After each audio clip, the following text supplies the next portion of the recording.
Mesdames, Messieurs, elle se décrit comme la fidélité d'une personne à des engagements explicites ou implicites et dans les relations interpersonnelles semble de plus en plus très exigée.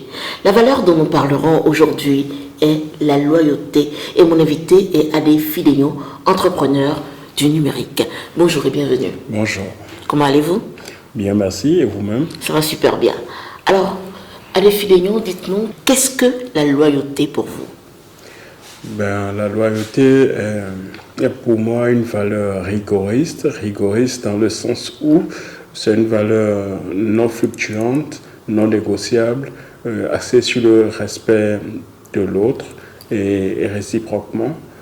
C'est une valeur qui pourrait faire penser à un certain sacerdoce, un engagement très poussé envers son semblable, ayant en partage les mêmes principes régissant cette valeur, je dirais. Alors, envers qui doit-on être loyal? Merci. La loyauté souvent se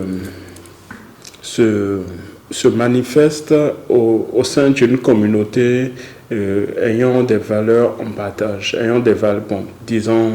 parlons de valeurs, je veux dire, ayant des principes en partage, des principes qui régissent le concept de loyauté, j'allais dire.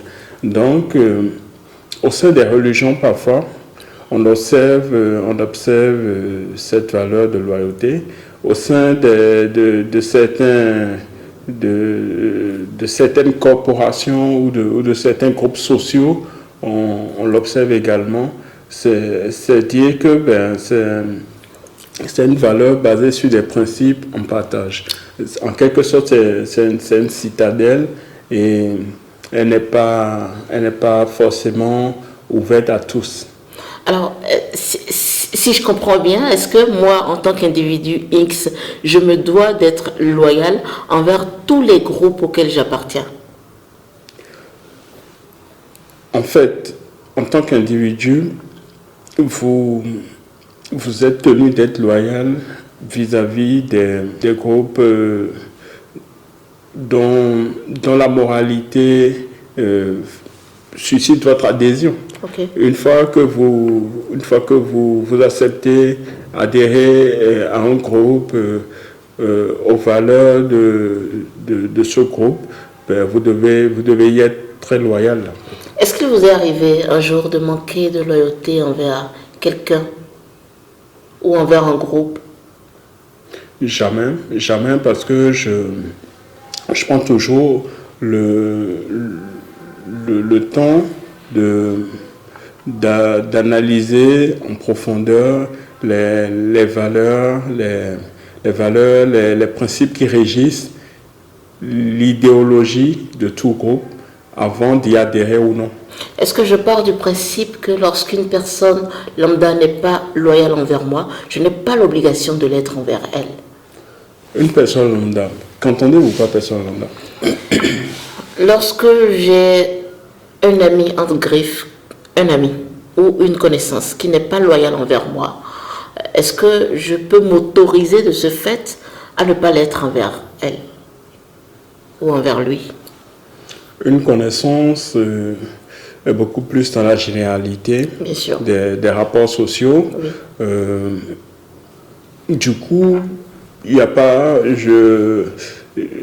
vraiment d'engagement, si je comprends bien. Oui. Mais un ami, il y a déjà un minimum d'engagement avec un ami. Et en fait, c'est pas une valeur opportuniste. C'est une valeur...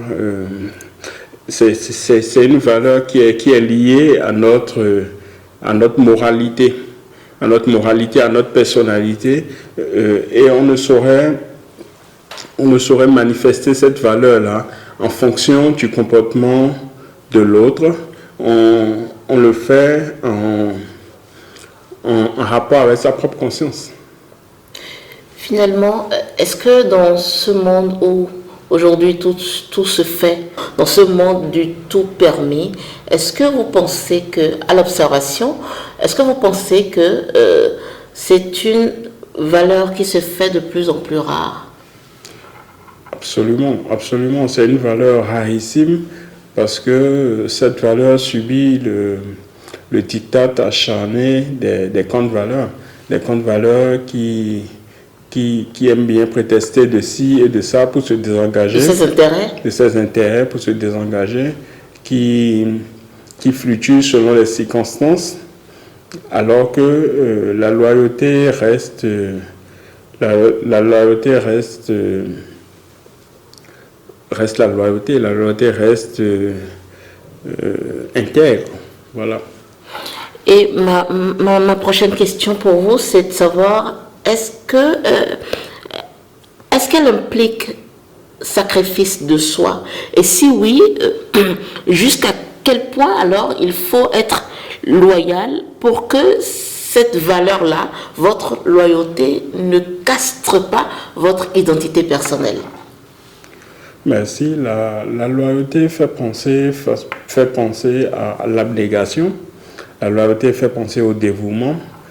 Par conséquent, parlons de votre personnalité, parlons de votre identité, du rapport entre votre identité et la manifestation de la loyauté. Oui. Il faut voir un lien très étroit en ce sens que votre identité se confond à la loyauté, se confond à votre loyauté, qu'importe le contexte. Elle est partie intégrante de qui vous êtes normalement. De qui vous êtes, voilà, absolument.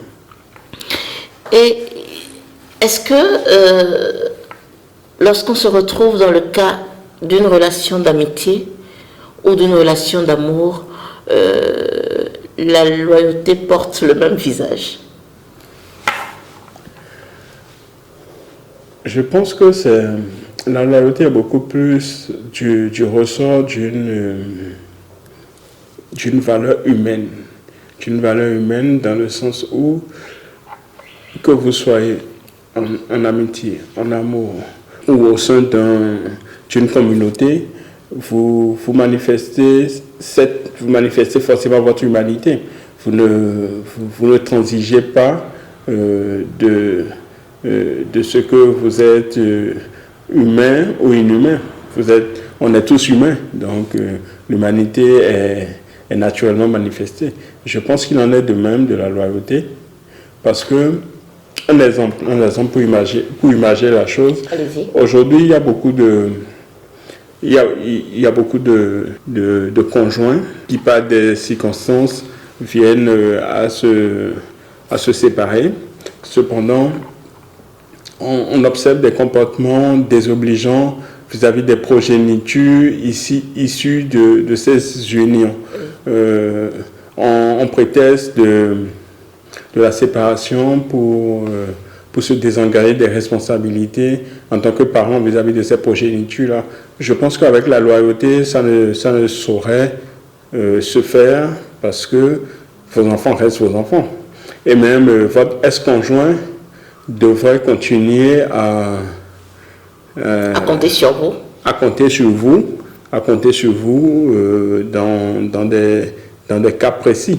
Dans des cas précis, vous ne devez pas vous transformer en loup pour votre conjoint.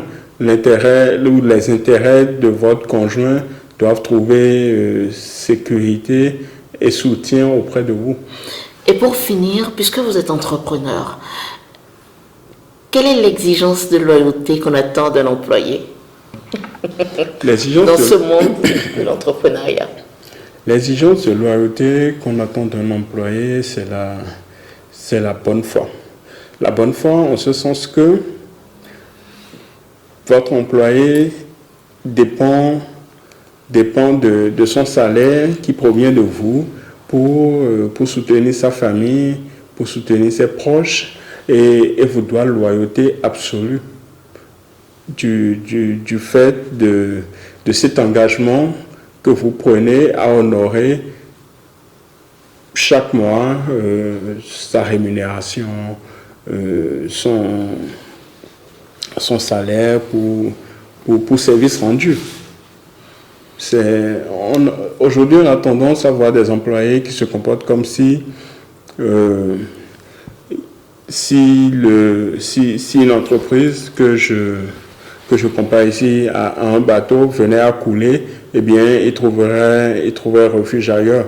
Alors que le sous-emploi aujourd'hui fait ravage, le manque d'emploi sévit et on les retrouve dans des situations déplorables quand ils se comportent un peu de façon complètement irresponsable vis-à-vis de leurs ex-employeurs, ce qui amène l'employeur peut-être à faire faillite du fait de ses employés. Puisque nous sommes dans un monde où on encourage beaucoup plus à l'entrepreneuriat, lorsque vous retrouvez dans les cas où votre employé aussi veut entreprendre et de facto devient parfois votre concurrent, est-ce que vous pouvez dire qu'il a manqué de loyauté envers vous? S'il devient votre concurrent en usant de vos ressources contre vous, là, il a manqué de loyauté vis-à-vis de vous. Mais on dit que dans le business, il n'y a pas de pitié. Dans le business, il y a des principes. La pitié serait de ne jamais oser entreprendre au même titre que vous. Ce serait ça la pitié. Mais la loyauté serait de respecter des principes et d'être assez honnête pour ne pas utiliser vos ressources contre vous, pour ne pas être déloyal, pour ne pas être malhonnête vis-à-vis de vous. Alain Filéon, merci d'avoir répondu à nos questions. Merci à vous. Je rappelle, vous êtes entrepreneur du numérique. Merci.